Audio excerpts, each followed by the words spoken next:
Hey everyone, and welcome to another episode of Stitching Tales. I am Johanna Lundström of The Last Stitch. And I am Malena Järpe of Hazel Henne Patterns. And in today's episode, we're going to talk about sewing knit tops, one of our favorite topics that we keep on returning to. And if you're watching the video version, you can actually see that we are on brand, so to speak, right now. So what are you wearing, Malena? I am wearing an oversized t-shirt, a striped t-shirt with a white rib neckband. And this is a future pattern that we will have in our next book, whenever that is released. So yeah, I'm doing a wearing test and I like this style. I know that you're not the biggest fan of drop shoulder or oversized, but I could live in this one. I really enjoy it. Yeah, it's so nice, and I do love this style, but as you say, it's definitely not something I gravitate towards, but it's really beautiful with the drop shoulders. There is ease, but not oversized, so it has a really nice cut. And I am wearing my own sewing pattern, the girly top, which is this one is sewn out of a soft striped cotton rib jersey. So we both have stripes today as well, and we also have both on our tops, which I think is kind of, you can't really avoid it, and that is a neckband, right? Yeah, I think And neckband and hems, those are the thing that if something goes wrong, it's usually the neckband or the hem that is that's the trickiest part with sewing a t-shirt. Otherwise, it's pretty straightforward with especially if you have a overlocker or a serger. But the neckband and the hem, those might trip you up. So today we are going to talk about the necklines, neckbands, and we have talked about it before. But I mean, it's a huge topic, so we can always. There's always more things to discuss. Yeah, so we actually decided to dedicate an entire episode just on the art of sewing a beautiful neckband on knit tops. So, should we start with talking a little bit about some of the common challenges? What would you say that you might run into when you're adding the neckband on a knit top? I think one of the most common mistake or issue is that you don't dare to make it short enough. So it's a little bit too long. I mean, it's still shorter than the neckline, total neckline, but it's not short enough. So after you wear it, after a while, it might start to stand up. And that is really one of my pet peeves in general when it comes to clothes is when the rib, if it has a rib attachment at the neckband or the neck that is not matching the length, like the rib is starting to become, or it has poor quality and stretches out over time and loses its recovery, so it just grows and grows, becomes too long then, or if it's a seam that is not stretchy enough, that is cracking almost when you pull it. Those are really I always check these things very carefully when I work with garments, when I give comments on them, when I do my freelance production work. Yeah, exactly, that they are well done in production. So yeah, I think I'm guessing it's a quite common thing that you don't dare to make it short enough when you make it, and also that it becomes very wavy, wobbly. When you sew it, it gets a little bit stretched out, and then you panic and you think it looks horrible and it's destroyed. But you have to give it a good press, not high pressure, but a lot of steam, very lots of steam, press from the inside, and it will do magic. It will recover back to its former shape, the waviness will most likely disappear. And I think people are not how important is it really with pressing, but it is super important. I think it's impossible to sew a neckline without having to press it afterwards. I don't think it's mandatory. I agree with you, because you are pulling fabric when you're sewing. So inevitable, and it's gonna be distorted a little bit, regardless if it's too short or too long. So yeah, I totally agree with you. And we also in our book Fit for Knits, we talk a bit more about that, because we have a section here. Because I'm just showing for the video viewers here, they're standing. Would you say when you have the neckband being too long, so it's stretched out, and we have a few suggestions there, as you say, quick fixes that you can actually, with a little bit of steam, you can get the fabric to shrink back. And of course the opposite, if the neckband pattern will be a bit too short, then you might get puckers. And again, I've noticed that, because that's a good thing about sewing with jerseys and similar fabrics, is that you are able to shape them a little bit. So with a little bit of pressing, you can actually get rid of the puckers as well. So I totally agree with you.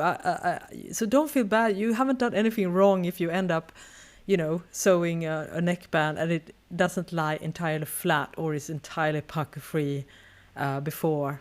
It's not. That's just the nature of working with stretchy knit fabrics, I would say. Yeah, and they do this in production as well. I mean, they always steam it, press it after it's sewn, after the garment is finished sewn. They always press it. So it is. Yeah, it is common. It is. You always do that, I would say. Because I'm curious about that, because I've definitely noticed that I sometimes buy T-shirts or get hand-me-down T-shirts from one of my kids, and as you say, I mean, usually that is the first thing that happens, that the neckband stretches out and, as you say, stands up, and you can't really get rid of it.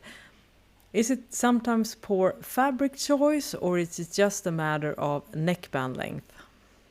In those cases, I would say, if it happens like after you wash it, wear it, it gets stretched out over time and it doesn't recover, right. I think it's poor quality then, unfortunately. They try to save a few cents, and they choose usually a rib. I think it should always have some sort of elastin, lycra, spandex, some sort of synthetic fiber to help with recovery. If it is 100% cotton rib, usually it is a rib, because those are extra, they expand very well and have quite good recovery. But if it is 100% cotton, it will lose its bounce back efficiency over time. Like it just maybe really high quality 100% cotton, sure, but usually you need that just like a few percent, 5% elastane to help with the recovery. So yeah, I think most cases, if for an old t-shirt, when the neckline is standing out, of course it can also be that it is slightly too long, but the reason I think is the rib that is expanding after wearing. So yeah. Yeah. So I guess a good test would be when you have a fabric and a little bit uncertain about the fabric content or whatever, is that you pull it out and then you watch and see if the recovery is there. Because as you say, if I get regular like rib fabric with a lycra in, when I stretch it out, it bounces back immediately. Yeah. It's like a spring, ding, it goes back into shape. Yeah.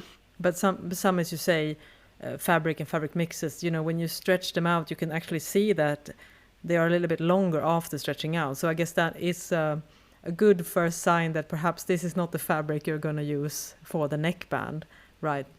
No, yeah, exactly. And also, like, if you push through your fingers through the fabric, like you pull a little bit, and like there will be bumps from your fingers, like it's not recovering. That's also no. It's a sign that it doesn't have that great recovery, and it's not suitable for a neckband. It's such a small piece, so don't cheap out on the neckband, because it's such a major part, is so visible as well. So you do really want to have that done perfectly. So should we start with the classic cotton t-shirt, like the one you're wearing right now? So as we can see, if you're watching the video version, Malena, you're wearing the neckband is white, whereas the actual fabric of the top is striped. So I assume that you didn't use the same fabric for the neckband as you did for the bodice. No, I think the bodice is like 100% cotton, I think. Also with since it's printed, the stripes are printed on, it also makes it a little bit stiffer fabric. The fabric in itself is also quite stiff. It doesn't have that great recovery, so I would never it's perfect for this kind of oversized style. Then I would never do a tight fitted t-shirt with this one. I have done it for a photo sample, and when I'm wearing it, it's like it doesn't stretch, and I feel claustrophobic about it. Again, how to choose the correct fabric for a correct project, and how we are still not we're still getting it right every time. 100%. 20 years experience is still not nailing it sometimes. But yeah, that's the reason why I chose to not sew a neckband with the same quality, because I knew that I'm not going to be able to.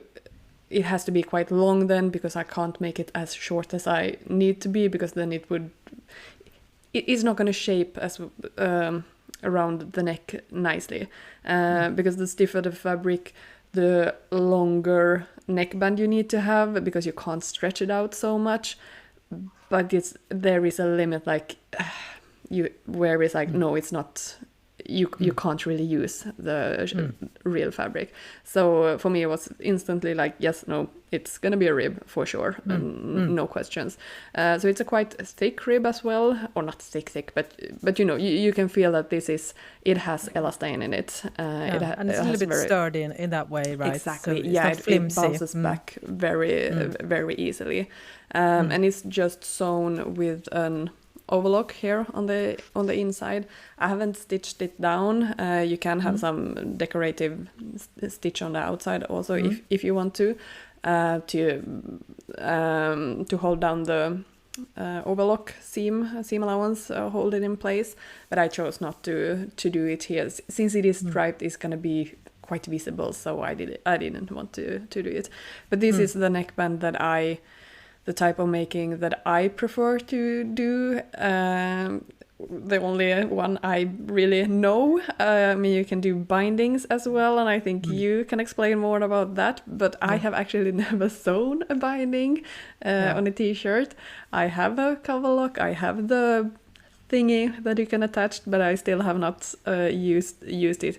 I'm very much like, I know one thing, I'm gonna perfect it, and I'm gonna stick to it. I don't have the energy to try anything else. So with this type of making, you can still, I mean, use it in a lot of different t-shirts. So you get by with this for a long time, I would say. I agree with you. Yeah. You don't have to overcomplicate it. Absolutely. So binding, in case you're listening, not quite sure what we are talking about, binding is where you take a fabric strip and you fold it, either double layers or so that it covers the neckline rather than extension, which is a neckband. We're definitely going to post photos of the two different types, and you can sew binding with a regular sewing machine, but you usually need a binder attachment. But ideally, a cover stitch machine is much more versatile. You can really tweak the settings. So that is definitely something, and I do have a lot of resources on that. It's in my book, Master the Cover Stitch Machine, and I also literally cover it in my course, Cover Stitch Success, how to troubleshoot binding. And actually, it's because binding is really tricky to get right. So I pretty much have landed on the conclusion that my next sewing course will be just focus on binding, because that's such a wide topic that you can definitely go deep into. But that's a topic for another podcast. That's apparently the course that I need to tackle my fear of using the binding thingy on my cover lock. Yeah, and I do, especially because you have to set it up. So it's like, as you say, and then then you have it all set up and all the setting is perfect, but then you need to hem your garment, and you have to remove the attachment, and then you're like back to zero again. So that's why I also actually prefer to use the regular neckband method for most of my knit tops as well, just because the hassle of setting it all up and doing samples and things like that, and every fabric behaves differently, etc. So yeah, and you are, as you say, you use rib knit for your t-shirt. Whereas on the girly top that I'm wearing, I am using the same fabric actually for the neckband as I use for the top and the bodice. So the top is striped and the neckband is just black. It's just a very narrow neckband, and that's how I designed this top, because it's more like a blouse, I would say, than a t-shirt. It gives more of a kind of different vibe. So I wanted to have a wider neckline, and I wanted to have a little bit more narrow. I didn't want it to look like a t-shirt specifically.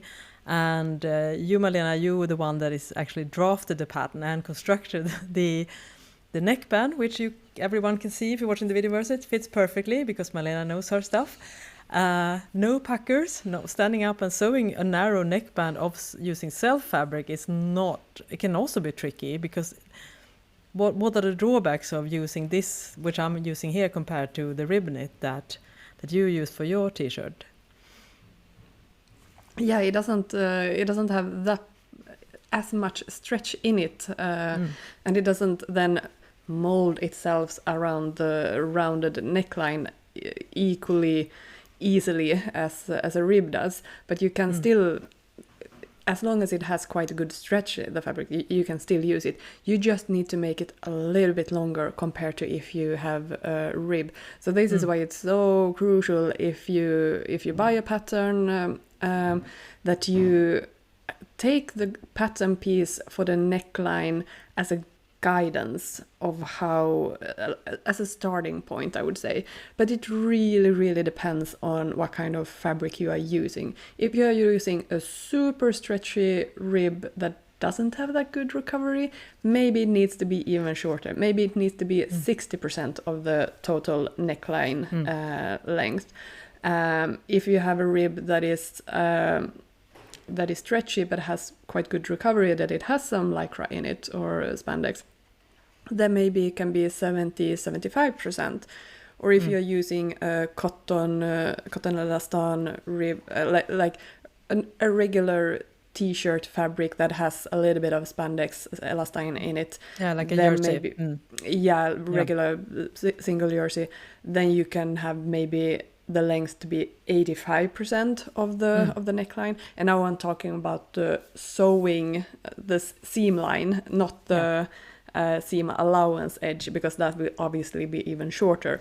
But the sewing sew line, sew line of the neckline. Yeah, so exactly. You think the sewing line on the neckline is 100 centimeters for. I mean, that would be a huge neckline. But then the neckband on using, like as you say, stretch single jersey would be like 85% of that 100 centimeters, or 85 centimeters. Then the biggest neckline ever heard of. Yeah, but to keep it simple, yes. Yeah. Yeah, exactly. And by the way, and Malena, because we talk a lot about this in our books Fit for Knits, because as we both know, it's a huge topic. So we actually have this guide, as Malena's mentioning, all the different percentages depending on what kind of fabric you are using. And as you say, that makes all the difference. And what I love about, I know your pattern, the Hazel Hen, it has 2 versions, right, of the neckband. One for self fabric, which I'm wearing, and one for rib knit. So when you go and look at Malena's pattern, you will see, does the Malva tee have that too, or is just the Malva tee is more rounded, so I guess that's not used for rib knit. I think I still, it's so long time ago, but yeah, I think I should have included both. I really think so, because it is designed for, it doesn't have to be a rib as well. I used, for example, a very stretchy viscose jersey, viscose that has like 5-6% elastin in it, and that one I don't remember which neckline I used now, but that I wouldn't use 85%. Then I would make it even shorter, because that fabric is so stretchy. Yeah. So you definitely have to check the stretch and recovery test before you do it, and that is. So even though we give lots of suggestions in our book for knits, again, fabric, even subcategories of that same fabric can have different properties. And I've also noticed, for instance, that maybe fabric that has a little bit softer fibers, such as modal or bamboo, are a bit more supple than some of the rayon jerseys that I work with. So even though they're technically like cellulose-based stretch jerseys with lycra, you still might need to adjust it as well. So, and of course it's a little bit annoying because it's hard to test, but you can, if you have a little bit of sample, you can definitely cut the neckline first and just see it around. Do you have any like suggestions for how to give like a reasonable, again, I would also say before you say, you don't have to be exact. That's not the point. I mean, we are working with knit fabric, so, and as we talked about, there are ways to fix it afterwards. But do you have any suggestions if you're like, oh, I don't want to cut into this and then risking, I'm not sure. I mean, what can we do as home sewists? Yeah, it is experience in your hands, to be honest. You kind of feel it after a while if it's too long, too short. You kind of know what. But start with projects that are very like, okay, but this is 1x1 rib with elastine in it. Then I know I can use this length. Or this is a cotton elastan, I will use the shell fabric, then I know this is like the dedicated fabric for that specific pattern, because then you get kind of a hand feel of how it should work, how it should feel. And then if you use some other fabrics, you have that experience then, so you know a little bit better how it should feel, how much you can actually stretch it out. Because if the neckline is too short, then obviously it will start to pull in too much, so it will almost be like gatherings on the neckline, and the neck band is very, very tight, so you can't go too short either. But I would say like there's a if you have 100% cotton a t-shirt, then I wouldn't do a neckband, because going longer, having like a neckband be 90% of the neckline, I think that's a little bit too like, it doesn't do anything. It will start to stand up after a while, because, then like there is a limit of when it's not suitable anymore, unfortunately. So be wise with how you choose that. Yeah, because that's also good if you can do it on yourself, or if you have like a dress dummy. Is the fact that you say one of the reasons why it's stretched is because you want it to be stretched out at the neckline and then to bounce back the closer you get to your you want it to lay flat on your body. Exactly. So that's the beauty of it, and you can see that if you try and stretch out a strip on your dress dummy, so you can see that shape. And that is also another possible pitfall, is that if, for instance, if you make the neckband too wide, that is also going to cause a similar. So there's a sweet spot, right? You can't you obviously don't want to be too narrow, but even though wide neckband, I love that style personally. It definitely comes with a few pitfalls, right? Because the wider the neckband, the more like the difference between the inner neckband, the length, and the outer neckband length, it will differ. If it's like 3 centimeter over an inch wide, then it has to be a rib, I would say. Otherwise, it's not going to be able to give that nice shape. But if it's too narrow, no problem with having it stretched out or anything then, but it will... the overlock seam, that is 3 layers, lots of threads, is gonna start to fall out then, because that's gonna be stronger compared to the neckband. So it will, especially after wash, it will start to turn out instead. Turn right. So you can't have it too short either. Like the absolute minimum, I would say, is if you stitch it down, then it's another thing, because then you keep the overlock seam in place. But you have to have the neckband wider compared to the width of the serger. The serger, right? Yeah, like the seam allowance then. Yeah. Otherwise, it's just going to start to fold out after a while. I agree with you. I would say that a sweet spot is at least a centimeter, I would say, 3/8 inches or something like that. Other that, and also I mean, it's just the narrow it is also tricky to sew straight, and you might risk stressing. So it just becomes a little bit more difficult to handle, I think. So I agree with you. I would say that I don't know. I think this neckband is a little bit narrow, but I think it's about one half an inch. I would say 1.75 finish width or something like that. So if you fold up the seam allowance, it only covers half of the neckband, and I think that's definitely the sweet spot. I would not do it more narrow than that. Don't go on under 1 centimeters. Have you ever tried to just fold, press, and sew with a twin needle or a cover? Yeah, I've done it a couple of times. Yeah, I would say that it works. There are a few ways of doing that, and I also show that in my book Sewing Activewear.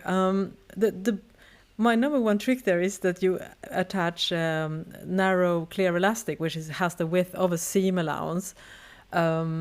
So if you have that on the inside, then you will get the stretch and recovery without risking the fabric to stretch out. So you first attach the elastic on the seam allowance using a zigzag stitch, then you fold the clear elastic over, and then you top stitch it with a zigzag stitch or a twin needle or cover stitch machine, whatever.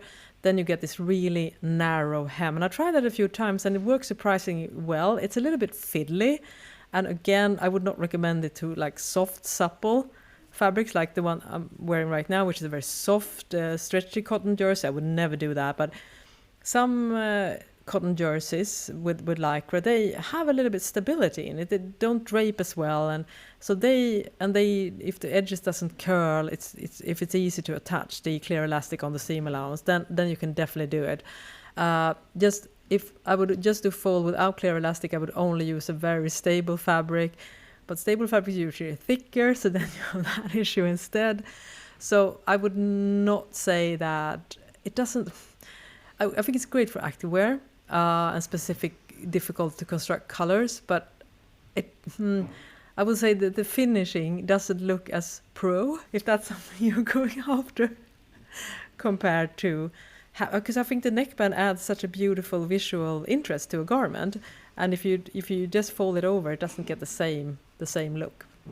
No, and I think if you look at fast fashion, ready-to-wear garments that are done in a factory, I don't think you ever see that kind of making, and there is a reason for it, because it is so much more difficult to get it right. And like technically, yeah, you could do it with a more stable fabric like this one. I think it could work, but the problem is then also that, I mean, when you fold it in, it's such a curved shape. So I mean, obviously the seam allowance edge is gonna be way too short for the length that it actually needs to be when it's curved and pressed, and maybe you can force it with a lot of steam and pressure, but it is going to be too short, so that's going to create an issue. And yeah, you can do it on a really narrow, but then you have to also stitch it very narrow to the edge.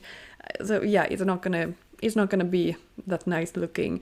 And I have done it also on I think it was like a really soft modal fabric or something, like super soft, and it was fine. In the middle I had a little bit more boat neck shape then, fine in the middle where it was more straight, and on this fabric it wasn't any problem with folding it in and stretching out the seam allowance edge because it was so soft and stretchy. But then when it comes to the curve, sewing a curve, it just created those snagging drag lines at the curves. Like it is super tricky to get it right. So yeah, you can hem straight hems because the hems are usually quite straight. Those you can hem with just folding over and do a twin needle or cover lock, but the neckline is too shaped. It's going to be really tricky to do. It's going to be, yes, I agree with you. And good point you mentioned the boat neck, because there are some higher end brands that have this bateau boat neck tops that actually uses this. I mean, I would say they use either, because then obviously on a classic like mariner boat neck top, you don't have the neckband finishing. So they usually use either a facing that they stitch wide, so you get the top stitching along the outer edge of the facing, or they do as you say, they fold over. But that, as you say, that means, and the nature of a boat neck is that it fits really snugly on you, so it doesn't have much of a curve. And also with traditional boat neck, they usually have really stable, thicker knit fabrics. So I can imagine that the control of it, and they usually have some specific cutting techniques or something like that to just give that little extra piece of fabric, I guess, in the seam allowance or whatever. I suspect that. I've looked into it because I thought about making a pattern with a boat neck. So I've been looking into construction techniques on higher end boat neck tops in stores, and so it's so fascinating to see how they solve this problem. So it's funny that you actually tried it on a boat neck, that fold technique. Yeah, no, and I mean, in factories they can have, they have specific machines also for this, so they can sew not a binding but like a tape on the inside, so you just see one seam on the outside, but like a really narrow tape on the inside, which is really nice making. Usually it's a little bit stiffer, so you can't have that tight necklines then, because it usually doesn't stretch out as much, but on a boat neck it's fine. And then also, like, if you do the just fold over and stitch, maybe they do that first on the front and the back, and then they sew the shoulder seams together. The shoulder seams, right? They will so it actually is like a V here, like on the shoulder. It's it's a V shape basically. So then they don't have to sew a curve basically. So then you can also avoid it. And I mean, it's another design feature, I guess, then with the V shape at the shoulder. So I mean, you can get around the issue, the problem, but you have to be aware of it. You know how to avoid these kind of things. And the thing that you said about the facing, I mean, that's a really great way also if you have a little bit more fancier garment to do a facing. You can do it in another fabric as well. If it's a really thick fabric, you can use a thinner fabric, as long as it kind of stretches the same. It doesn't have to be exactly the same stretchiness. It could also, you can also choose cotton jersey with a little bit of lycra in it to help with the recovery, so it doesn't stretch out if it's a looser fabric. So you can have that in mind as well. You can also interface the facing with a fusible lining, like a stretchy fusing, so it helps even better. But just keep in mind then that the stretchiness of the neckline might be less, so you don't make it too small, so you can actually pull it over your head. So just keep that in mind as well. But that kind of making can be really, it can be looking really polished, because you can also then make a really wide, this top stitching doesn't have to be so close to the neckline edge. You can have it a little bit further away as well, so you can play around a little bit more with that. Yeah, I agree with you. It can actually look really beautiful on the right fabric. I mean, now we're not talking lightweight rayon jersey knits. We're talking about, no. A little bit more sturdy fabric for sure. No, but Punta de Roma, for example, I think that would totally. Have a facing on a Punta de Roma would be nice, so nice. But I would use a thinner jersey than more t-shirt fabric type, because otherwise it will be so thick, because that's quite thick fabric. Yeah. Totally agree. And we also need to talk a little bit about the construction of attaching a neckband. So there's lots of ways of doing that, I guess. So what is your preferred method? Because I guess we should identify the biggest challenge is, how do you get the extra ease evenly distributed? Because as we talked about in the beginning of this episode, the neckline is longer than the neckband. So you need to stretch out the neckband regardless of which fabric you're using. And then you have the problems of maybe you stretch out too much at certain spots and you stretch out too little. And then it's not going to look great, unfortunately. Yeah, and here also you need to take a little bit in consideration what type of neckline it is. If it's like both of our examples here that we are wearing, it's quite small necklines rounded, quite evenly rounded, I would say.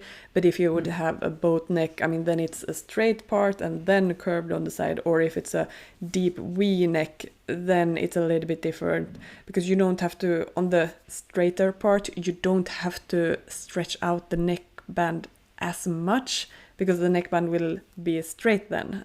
Here it's curved, so it needs to be shorter all around.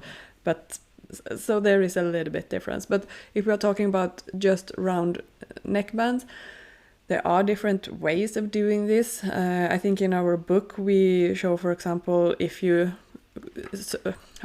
quarter a neckline, you divide it in 4 equally long lengths and do the same with the neckband, and then you pin them together so they meet. You can like mark it with a needle, like a pin, for example. So then it's pretty easy to do. And I usually have, I mean, when you sew together the neckband, you get a seam in the neckband. I prefer to always place it just behind the shoulder seam, because then it's quite hidden away. It's not like in the center back. I think that it becomes so visible then. So I just slightly below the shoulder seam, so that you need to take in consider as well from where you start to quarter your neckline and your neckband. But my preferred method that I do is that I start to pin where the seam of the neckband is, just behind the shoulder. Then I just hang the neckline so it's relaxed, and I hang the neckband so it's also relaxed, and then I just grip it so it becomes half and half basically, and I do the same thing again so I can quarter them. I always have to do this twice before they get kind of even, but my method is I wing it. So, what are your preferred methods? Yeah, it's definitely been a progress for me, and I guess if you're listening now and you're still in the beginning stages, I would not say wing it because I think that kind of comes with experience. So just as you, I always put the seam allowance behind the shoulder seam, and so I have 2 different methods. I mean, we as you say, we show both these methods. You can either calculate it, so what I do if I'm feeling a little bit nervous, I just measure the 4 points, and then because I know the neckband percentage, if it's 85%. So if I measure one distance here, it's 10 centimeters, then I know that the distance of the neckband should be 8.5 centimeters, and then I stretch it like that. But now with experience and the fact that I've been sewing knit tops for decades, I have also started to do what you do, is that I gauge and hang, and then I just place 4 different spots, and I test and stretch and I notice that with experience, I can actually see exactly that the fold of, because you will get extra fabric obviously from the neckline. I can actually see with my eye that the amount is the same, which I would not think I would be able to do if this was the first time I did a neckband. So I think for beginners, it's actually good.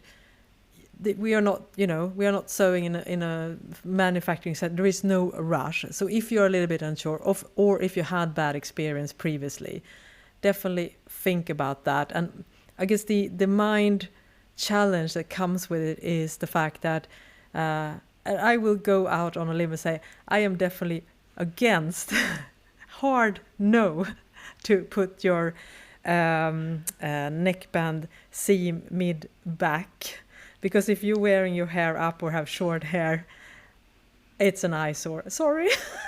I know, don't come after me. I feel like the more we do, I feel more and more comfortable the more we do the podcast about actually being, again, you can do it's not that, but to me I would definitely think there's a reason why.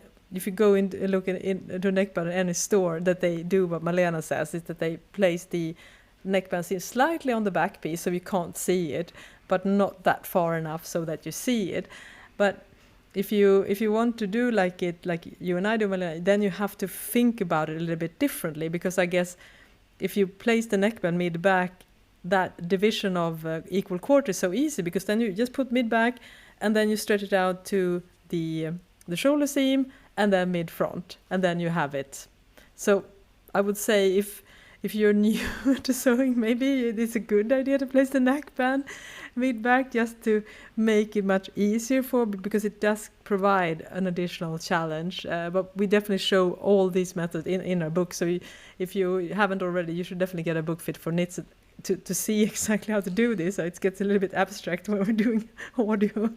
Yeah, only, and it's like such a small thing, but there are reasons behind it, and also like because if the garment is on a hanger, the hanger will cover that seam then, so you can't really see it. And if it's folded on the table, it will also, I mean, it will be a little bit visible, but it will kind of be hidden then, so it will be less noticeable.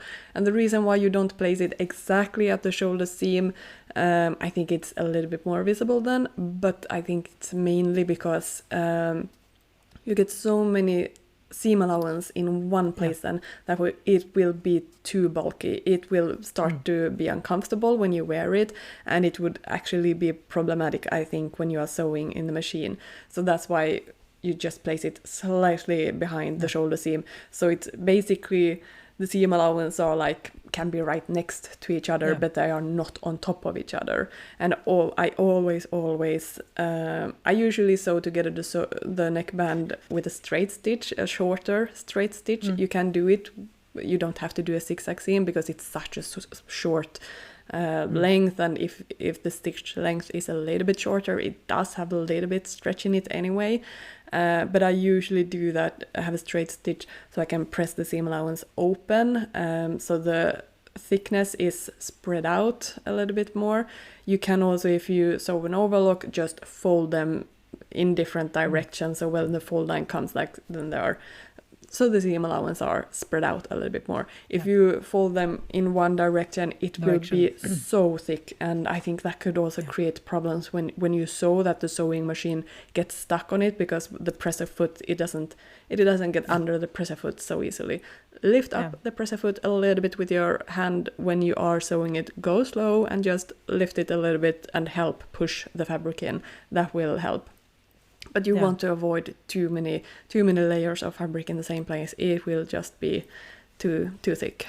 You definitely. I totally agree with you. And we apologize that we're creating more problems now that we say, but we don't take the easy way of either putting the seam at the parallel to the shoulder seam or mid back. No, but it will be easier to place it further. It will be easier when you sew it. So trust on this.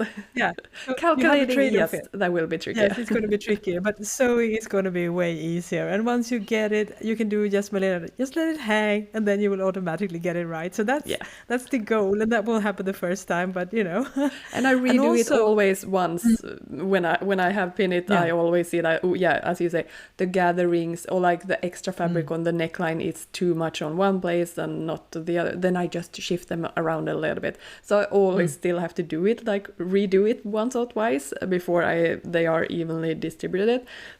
So no problems in that. You can redo it as well. Totally. And you don't have to go full OCD on this either, because we are, as I said, we're working with knit fabrics. So if there's like a couple of millimeters or a little bit more extra fabric between certain distances, it's not gonna, it's just when you get it really wrong, that's where you're gonna have struggles. And again, as you say, we are now talking about like reasonably like crew neck and slightly wider round. If you, it's gonna be more tricky, but that's more like that's more an advanced trick. And I hope we don't make too much promises, but in our upcoming book, which is about sewing t-shirts, we talked about actually providing the notches to make this distribute even. And I think that is not a common service on most sewing patterns, at least not the one that I've sewn. So even if you place your neckband slightly off any seam, you will still be able to distribute it easy, which I would think is a dream. And I've actually done that on sewing patterns that I do often. I've actually done notches on the neckband and on the garment to make this. I took that extra time, and I'm so happy because then no guesswork. You just have to pin it in 4 places and then you're done.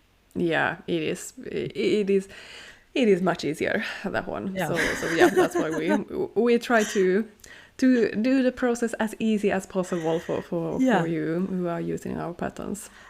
Yes, and once you finish that, then we have the optional, I would say, optional option of top stitching the neckband, which means that you're stitching usually over the garment fabric, but you're top stitching the seam allowance because you press the seam allowance downwards always towards the hem. What are the pros and possible cons of top stitching a neckband rather than just having it just being attached with a serger's or a sewing machine stitch?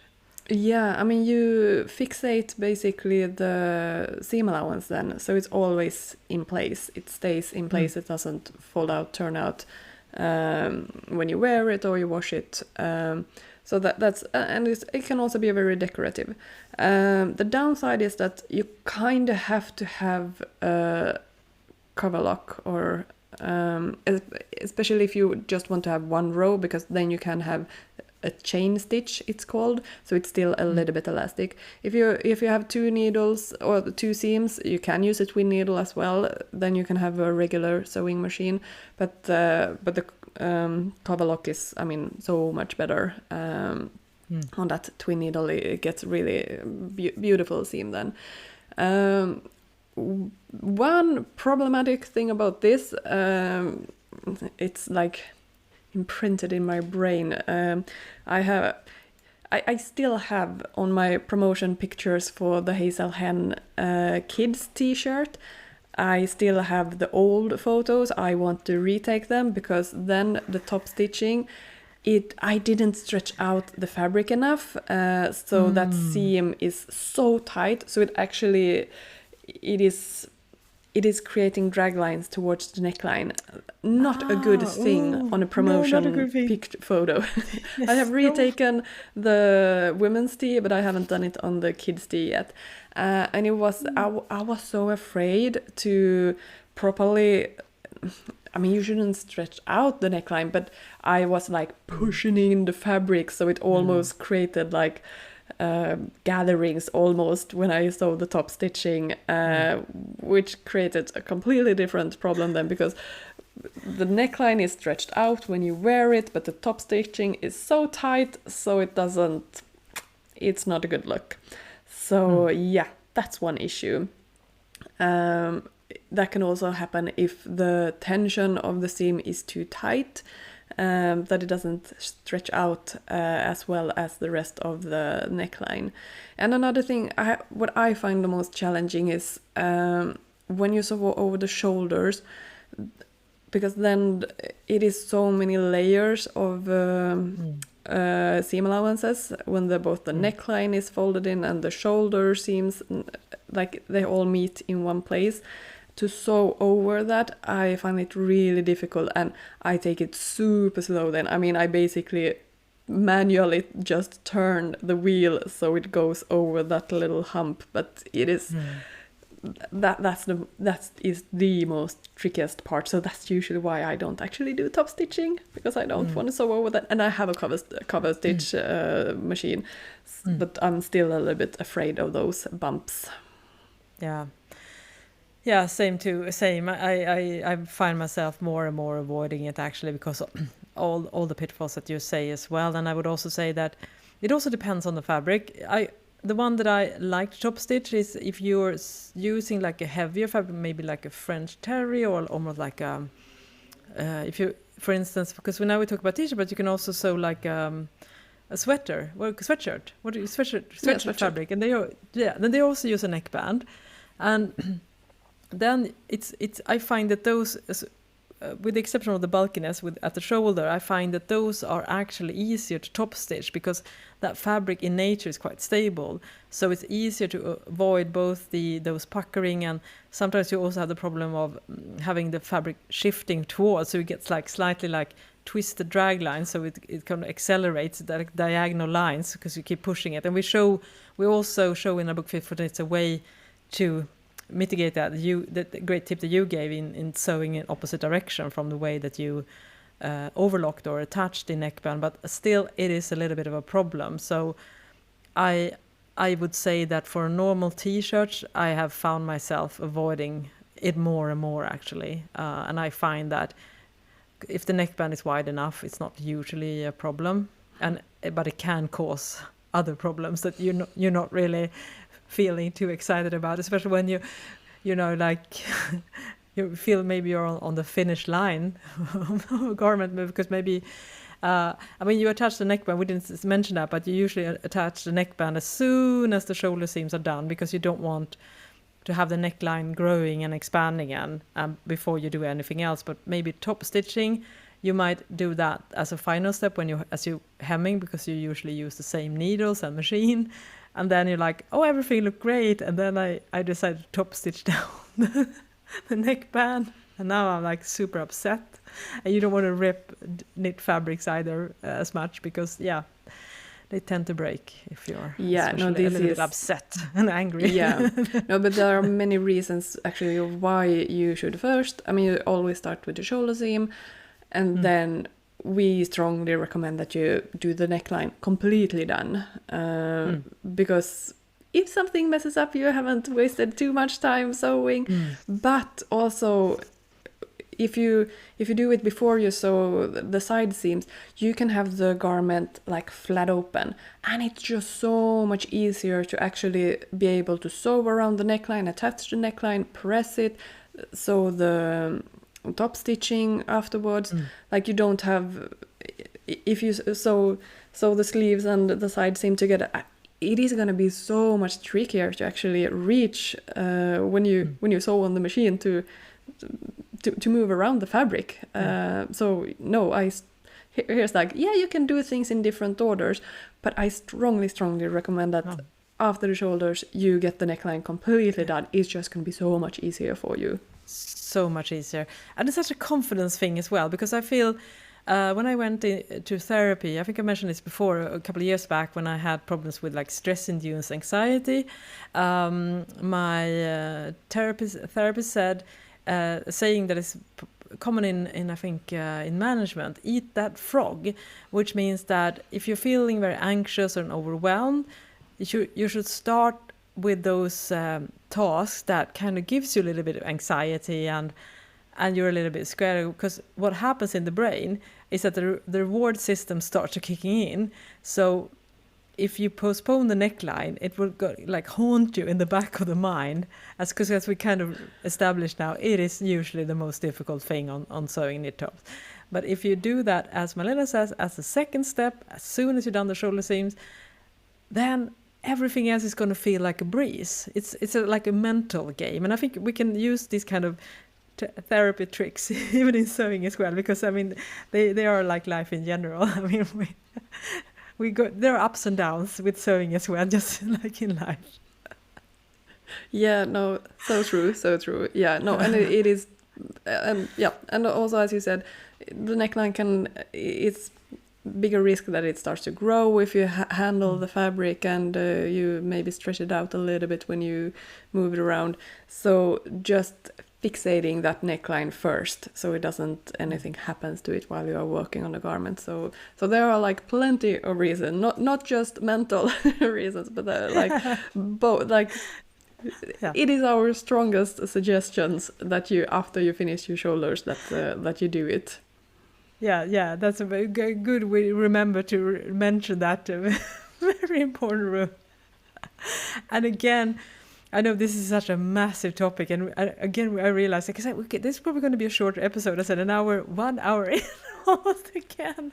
But by the way, you should definitely, if you haven't already, get our book Fit for Knits, because we talk so much about this as well, because it also very relates to fitting, because sometimes it's not actually the fit that is wrong, is actually how you either constructed or attach the neckband that causes gaping necklines and such. So definitely check that out, and we're definitely going to talk even more about it in our upcoming book as well once we get that one done. So it's such a fun topic, and I definitely wish that when I began sewing t-shirts, because way back there wasn't much information about sewing with knits as it is today. I mean, I would love to have one of these episodes.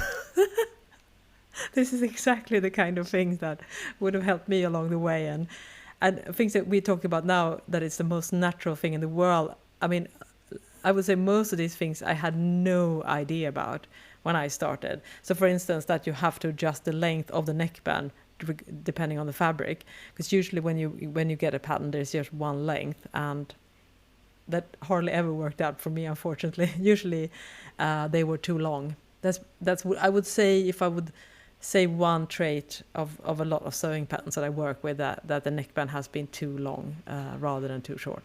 Yeah, and I think these are the kind of things that are specifically different, like very different compared to woven. Like you can't use the exact same way of working, sewing, pattern making, same as woven. Like it is here knits, it differs.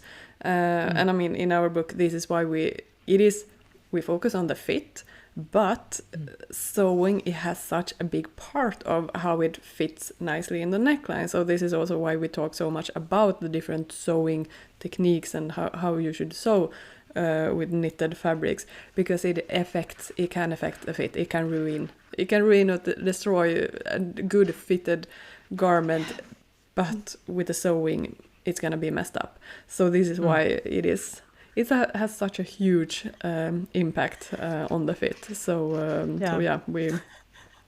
we did a really deep dive into this when we wrote the book. It's we had lots of issues we wanted to talk about.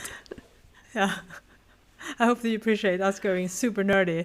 One episode entirely dedicated to sewing the neckline on knits, and we didn't even mention bindings. Yeah, right. When you apparently are going to do a course about bindings, we are going to totally have just an episode about bindings, because you can sew them on regular home sewing machines as well. I have seen tutorials on it with it looks really nice from the outside. You can't really tell that it's just a regular sewing machine. But if you have a cover lock or cover stitch machine, I mean, it's going to be elevated in a completely different way. So we definitely are going to talk more about this. Yeah, stay tuned. It's not going to happen next week. Just Don't for hold your breath. information. I mean, we just have a tiny little book to write and lots of other stuff that we have to do. But it's in the pipeline, definitely. Yeah, for sure. All right then, so hoping you enjoyed this episode, and of course you can also go over to our Instagram account Stitch Tales Pod, where we're definitely going to show lots of pictures that we have addressed on this episode, and we should perhaps also do a screenshot also we can see our striped tops as well. I should try to remember that. So go over there, and of course also if you think, what are they talking about? I want to see. Then you can definitely go over to our YouTube channel as well, Stitch and Test Pod, where you can watch the video version and us trying to show the seams behind the shoulder seams and other challenges when sewing a neckband. All right then. Thank you so much for listening. I am Johanna Lundström.